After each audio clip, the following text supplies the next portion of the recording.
সিলেট আন্তর্জাতিক ক্রিকেট স্টেডিয়ামে মঙ্গলবার বাংলাদেশ প্রিমিয়ার লিগের ১১তম আসরে দুর্দান্ত একটি ম্যাচে তামিম ইকবালের নেতৃত্বে ফরচুন বরিশাল দেখালো ব্যাটিংয়ের দাপট।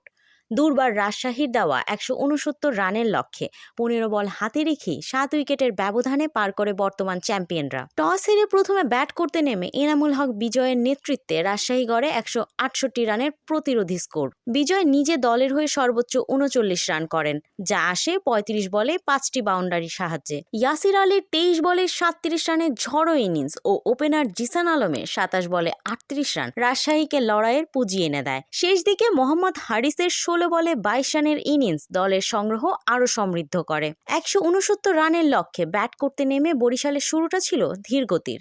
প্রথমে ১৮ বলে মাত্র ১২ রান তুলতে সক্ষম হয় তারা। প্রীতম কুমারের দ্রুত বিদায়ের পর তামিম ও মায়ার্সের দ্বিতীয় উইকেট জুটি ১৫ বলে ৪১ রান যোগ করে চাপমুক্ত করেন বরিশালকে। মায়ার্স মাত্র ১১ বলে ২৪ রান করেন।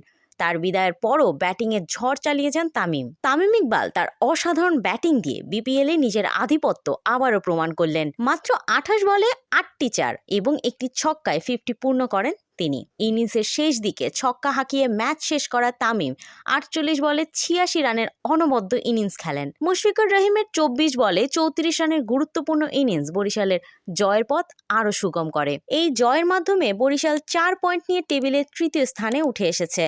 ৮ পয়েন্ট নিয়ে শীর্ষে রয়েছে রংপুর রাইডার্স এবং ২ ম্যাচে ৪ পয়েন্ট নিয়ে দ্বিতীয় পজিশনে আছে খুলনা টাইগার্স। বিপিএল এর ইতিহাসে তামিম ইকবাল এখন পর্যন্ত সবচেয়ে বেশি রান সংগ্রাহক। তার ঝুলিতে ৩৫০০-এর বেশি রান।